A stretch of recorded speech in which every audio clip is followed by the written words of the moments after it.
Yeah, turn off that radio, turn off that TV, turn off that bullshit.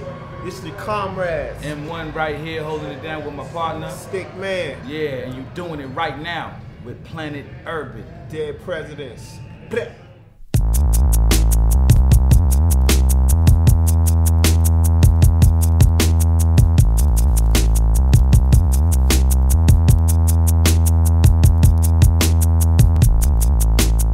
Ladies and gentlemen, boys and girls, people of all ages, people of all races. We got an interview for the ages right now. It's your boy, Mike Justice. You ain't gonna believe where I'm at right now. I am backstage with a revolutionary, true school hip-hop legends, Dead Prez, baby. Planet Urban, what is good? Yes, the people out here in the building. Absolutely, man. Thank you. Please, can you introduce yourself like individually to the camera? Hey, what's going on, world? Greetings. Uhuru means freedom. This is M1, know what I mean? Power to the people. This your boy Sticky Icky, aka my name is Canoon. Yeah. Okay, beautiful. Thank you very much. We got Dead Prez in the house. All right, so I just want to ask you guys a question about what's going on with the RGB movement in terms of, you know what I'm saying? We got the term like revolutionary, okay, but gangster. So I guess with the revolutionary, to me, it's like has a political sort of ethos, and then we have the, you know what I'm saying, that, you know, that represents that, and then you have like the gangster word as well, which obviously has connotations and representations for other people. Can you kind of explain those two words and how they came together to represent you guys? I mean, well, let's get it right. It's RBG, you know, that's revolutionary but gangster, red, black, and green, read about Garvey. You know, reaching bigger goals, real black girls, real brown girls, you know. Real brothers grinding. You know, rice, beans, and gravy, you know. Okay. RBG. Yeah. You know, what we building on is just one that we wanna make change. We wanna see fundamental change in our communities, in ourselves, in our world, you know, but we recognize we living up under a gangster system. You know what I mean? Whether you in the U.S., whether you in Australia, whether you know, all over the planet, you got colonizers and oppressors that's living by gangster rules on stolen land. You know what I mean? Stealing resources. So we know that we can't vote, pray, wish, dance, sing, rap our way out of this. You know what I mean? It's gangster business, so we got to be on our gangster. You know, moving forward. So gangster is a man who can, you know, control his own community. You know what I'm saying? Okay. I like to give a shout out to the RBG movement out here in Australia. I mean, little known, you know what I mean? We come to connect, but there's so many people who, you know, out here, the indigenous people, the Aborigine people, the people whose land this is.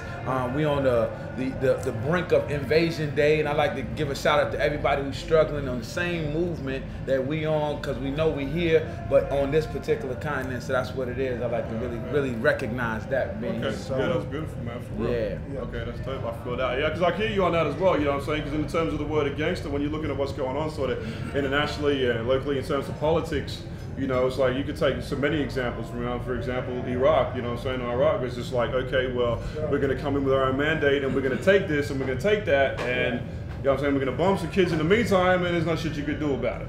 Sort of thing, you know what I mean? Like, that's pretty gangster. Well, that's they you know, they are the gangsters with the ER, you know what I'm saying? Like, what we've done is, you know, we've redefined the term. You got to do that nowadays. Just like, you know, the brother on your shirt, Tupac, helped to redefine the term nigga. You know what I'm saying? Never ignorant, getting goals accomplished. We redefined the term gangster, which basically G-A-N-G-S-T-A is a street term or the people's term that we've taken and revitalized, and basically it means willing to do whatever it takes to get to the bigger goal, to reach our bigger dreams. You know what I mean? To get, you know, so you know, George Bush is a gangster, you know what I'm saying? Tony Blair is a gangster, you know, all of them are in cahoots and they do those gangster things, you know what I mean? They've been gangstering our people for years, but they can't even stop this gangster right here. So you know what I mean? I feel you, man. Yeah, no doubt about that. And the gangster, you know, we talking about is never selling dope in our community. Right. You know what I'm saying? It's never exploiting and pimping our own sisters or each other. You know what I'm saying? It's not trying to be a capitalist and just do what they doing with a black face on. That ain't, we ain't never talking about that when we talking about gangster, you know. You know, we talking about being of the people and for the people. That's right.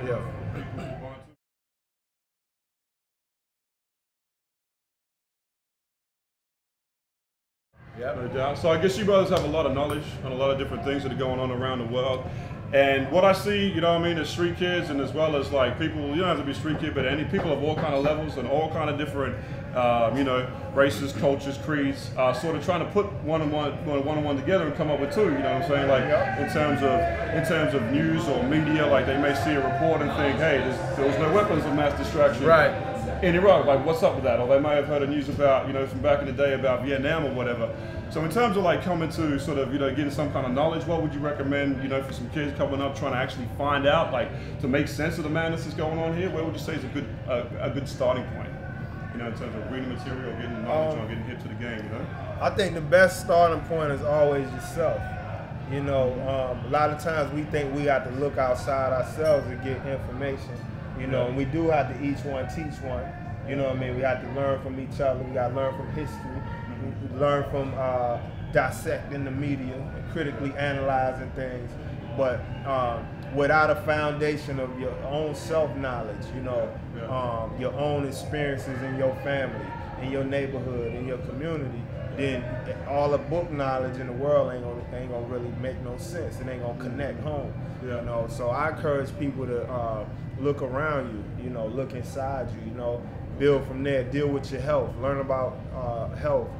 Learn about self-defense. Learn about agriculture. You know, learn about making clothes, making machinery and technology and you know what I mean, communications and skills. You know, I think a lot of times if we start with the revolutionary political dialogue about what's going on in the world, and that's key. You can't get around that. That's essential. But a lot of times we get that first, and then we make ourselves targets with that information. We get out on Front Street before we get our military together, before we get our plans together, our economics. So you know, if you're a young person, if there's anything I could say is get your skills up while you get your political education, so that you can lay a strategic plan out for your community, and you'll be able to have the resources to support it. You know what I'm saying? I mean, I got to add on to it and say, you know, I was able to gain a scientific look at the world, you know, through the analysis of the Uhuru movement, which is a revolutionary organization. It gave me glasses, a new pair of glasses to put on and see the world with. So it was a revolutionary political education, what type like Kanoon talked about, because I didn't come up knowing who Malcolm X was. I wasn't born into the my father wasn't no Black Panther. My mother wasn't no Black Panther. I didn't grow up in a revolutionary community doing revolutionary tradition. I didn't practice African Liberation Day. I didn't know what Black Solidarity Day was and none of that stuff. I grew up doing that what everybody else do, Christmas and the Easter Bunny and all that. And so with that being said, I had a fantastic way to educate myself through using these new glasses, and once you do that, anything you read is political education. Anything you read, you can look at you know, you can look at anything from a nonfiction book to something that's all the way out science fiction, and you can put it in a category that makes you understand where this fits in the world that we are in today and give you answers to answer. And it also help you place yourself in the world composition, because I didn't know where we were in the whole struggle for our people, and it's good when you get a world scope on it. So I mean, you could read the funny papers, you could see the news, and you could say, oh, that's bullshit, that's the BBC, oh, that's CNN, oh, that's NBC, oh, that's Fox, that's bullshit. And even when you see Al Jazeera, you can say, oh, and then when you see what's going on with Haiti, you can say, oh, okay, they didn't wipe out the world, the dead on Haiti because they like Haiti. They wiped out the dead on Haiti because they're trying to move in on Haiti and take over Haiti, and it's got valuable resources in Haiti, and you don't take it for face value. You know what I'm saying? So, like I said, you know, with anything you read, you got to read it with them glasses on. Yeah, that's you know what I'm saying. I guess we ride for y'all, all my dogs, stay real. Nigga, don't think these record deals gon' feed your season, pay your bills because they not. MCs get a look. I guess what I'm trying to touch on though is like how does a young kid, you know what I'm saying, he's kind of thuggish on the street, he's kind of wham, he's got all this energy that can be good. How do we put those glasses on the brother? You know what I mean? Like how do we get that cracking? But you know, I guess that's a big question. We can maybe like, you know. Yeah, I mean, in a nutshell, get organized. You know what I mean? Like I encourage. One, I don't, you know, I think there's genius in that cat on the street. You know what I mean? Yeah, just what he is, his experiences, things that he has in him, and a lot of times that don't get acknowledged because we always trying to say you need to do this and you need to do that. So I just want to acknowledge that our movement comes from the streets. You know what I mean? It comes from the people at the bottom, the people disenfranchised, period. So, you know what I mean? I say be a leader, you know what I mean? You know, you have experience of surviving, you have experience of making ends meet with little or nothing, making something out of nothing. You have this, so bring it to the people in a way that we can learn from that, you know what I mean? Share that with the community, and we all be transformed like that. That's right. Take a tip from what Stick said. Get organized, brothers and sisters, ladies and gentlemen. Get organized. We have to organize ourselves into one unit that can have tiers of responsibility and carrying out what we got to do. If we need to get information, we got people who can do that. We need people to get out information, we got people who can do that. We need people to raise money, we got people to do that. We need people to make regulations, we got people. And there's all the type of skills in every average cat out here in the street. All we need is a place to apply that at, and that's getting organized. For me, it happened through the Uhuru movement. I can recommend it to you, uhurumovement.org. That's UHURU movement.org. Malcolm X grassroots movement. We went out here in Sydney and went to the street university. I know that they got people who have all kind of things going on. I can't say what level of political consciousness is there, but I know we were able to go in there and touch there. I know that's happening in Melbourne. I know that's happening all over Australia. So, I mean, you know, get organized. That's the thing. Get organized. That's what it is. That's what time it is. Hey, let me ask a question, man. I guess it's kind of out there in a way, but I mean, I guess for I understand where you're coming from, but in terms of like living in a white society, in a white country that Australia is, you know what I'm saying? I guess some people can be sort of feel that, you know, threatened in a way by the use of the word cracker. And, you know what I'm saying, that could be seen as a diss in sense, like for one of the lines, it's like, you know, niggas is in danger, one slip up, these crackers will hang you. You know what I'm saying? Can you sort of elaborate on sort of, you know, the relationship, I guess, between that word and that sort of idea, you know, and sort of maybe the structure of the system, imperialism, you know, in one sense, you know? Right. Yeah, well, I mean, well, where we from, you know, we from a racially polarized, world-dominated state of reality, you know what I mean? You know, when we use these terms, where I'm from, you know, when you say crackers, you're talking about the system of oppression, you know, in many different forms. You know, it could be the judge, it could be the police, whatever race they is. You know, it could be the racist white dude who won't hire you, or the racist white dude that hire you and exploiting the shit out of you. You know what I mean? It's just a term that grew out of us being polarized and being the niggas of that system. And it's the term that our ancestors, you know, came up with, or either was given, you know, to express how we feel about, you know, the system. It's not a scientific term. You know what I mean? It's slang. It's, you know, it's the streets. Feeling emotional reality. But the scientific term is the oppressor. You know what I mean? It's the imperialists, the capitalists.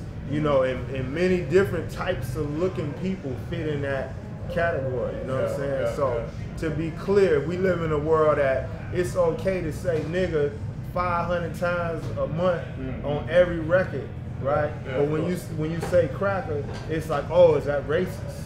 You know what I'm saying? So, you know, we not talking about anybody, any white folks or whoever who actually are saying, hey, I want to make a difference. You know what I mean? I recognize the privileged society I live in, and I'm trying to fight for justice. They gotta understand that off top. You know what I mean? But at the same time, we didn't want to censor the way that we talk in the streets in the real language that we use, because we didn't want no chase on it. We didn't want, you know, we didn't want to water it down. Because it's real talk out here, and that's a small thing compared to the reality of what's going on out here, man. So, you know. Absolutely. So, Well, man, we're pretty much running out of time. Man, I got some questions I'd like to ask, man. We just getting warmed up, you know what I'm saying? But, Well, thank you, man. Thank you for your words. I got to say, don't be scared of the words. You know what I'm saying? It's like, you can't be scared of the words. If anything, that's where the dialogue begins at. You know what I mean? And thank you for bringing those words into our circumference right here before we get on the stage and rock it out here in the sold out crowd with Grandmaster Flash right here. Sure, man, let's go. I just want to ask about the relationship between hip hop with black people and the police. Okay, in terms of like, you know, classic tracks like NWA saying "fuck the police." Yeah. And because I see it on the outskirts here, where a lot of people hear that sort of shit and attitude. Yeah, fuck the cops, fuck the police, but it's sort of like an image. It's sort of like a gangster mentality. You know what I mean? And it's like it's kind of fun and it's exciting, you know. Right. But obviously that comes from a real thing for black people. You know, so I want to talk about this relationship between the police and black people. Why you guys sort of advocate that message of, hey, you know what I'm saying? Look out for the pigs. They can, you know, mess with, you know, they can mess with. I mean, it's based in the present day and the historic relationship that police, the agency of the police, and the courts and the judge and the military and all that shit in one. The relationship that it has to the masses of people, which is to keep us away from our resources, you know, and to make us a part of the incarcerated economy, you know what I mean? So people not stupid. We might not have all the Buddha enlightenment, you know what I mean, that life has in store for us all the time, but we recognize that we get locked up in our neighborhoods for shit other people get awards for. You know what I'm saying? You know, if somebody come to your land and steal all the bread, right? They call that colonizing. You know what I'm saying? When we say I'm hungry, I'm gonna go get some bread because I don't have ability to reproduce my own economy, they say you're a thief, right? You know what I'm saying? So, you know, so when they start talking about police and, you know, laws and shit like that, you know, people is like, that's hypocrisy. And it's black community, it's the brown community, and it's even the masses of white folks within predominantly white places. The people on the bottom have a problem with the police because they are arm of the state. They protect the status quo. You know what I mean? And a lot of the police themselves, if they wasn't a police, they would be they live in the conditions that would put their ass in jail just like they putting everybody else in jail. So, you know, we say fuck the police, it's definitely not just an emotional thing, you know, based in some hip hop rap record shit. It's based in knowing the relationship, and the reason the police exist is to keep the people from their natural rights and resources. For the 10%, the small group of people that want to live off the land, live off the people, you know, and do all the crimes that they locking everybody else up for. You know what I'm saying? And my little 2 cents on it is, man, you know, what Dead Prez does in my book is called revolutionary culture. Because it's connected to our cultural understanding of our movement. It's directly related. It's not something that's detached from it. You can't make it pop music and make it in its own thing. It's directly related. So with that, I don't mind taking the poetic license. I take poetic license whenever I can, just like I say cracker, because the same way everybody else got the right to say nigga. In poetic license, we have to be able to pull that into the full scope of what it is. So when we say fuck the police, not only do we recognize that the pigs are the pigs, which come from the same movement that we know represent the oppressor and represent the ruling class and their stuff, but also just fuck the police, like straight up. Like sometimes I feel like just fuck the police. You know what I'm saying? And we ought to be able to do that and draw people in who have an affinity, who might not have nothing to do with the movement, but when they hear that and they hear us saying it, they're gonna attach it to what we're talking about because it's something they understand, it's something we doing, and hopefully it will get them another step down the road. So when they manage their mouth to say fuck the police next time, they know it comes with real consequences. You know what I'm saying? Hopefully, you know what I'm saying? And I want to add too, because you know, realistically, I know there's people from different perspectives that might say, well, yeah, but how you gonna have a society, you know, without no police? You know, that people who really believe that the police serve some type of protective measure. good, they doing good in some kind of way, all right? Or police might have not gave you a ticket one day, and you like, hey, he was a good guy, some shit like that. But the reality is, if you know, you don't need police to have order and respect and rights respected in society. In fact, the police don't make that happen now, do they? You know, we got police, you know, hundreds and hundreds of thousands of police, and you ain't got no peace. You still ain't got no justice. You know what I'm saying? So that's not the source of where the police is not who gives us justice and things like that. That comes from an understanding within the community itself. You know what I mean? And a development of the people instead of keeping knowledge, keeping resources from the masses, right? And so people don't get to develop that sense of community, that sense of honor, respect, and things like that. Because people is like, I gotta get mine. You know, you got me out here. You know what I mean? Hungry man's an angry man. Yeah, you know what I'm saying? So you know, really, you know, Chairman O'Malley of the Uhuru movement said, you know, the police become necessary, you know, only at that junction in human society, you know, where there's a split between the haves and the have-nots. You dig? So, you know, that's what time it is. For real.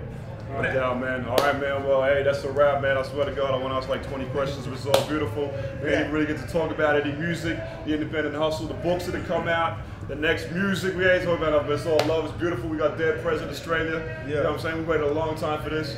Grassroots movement is going down worldwide. You know what I'm saying? Yeah,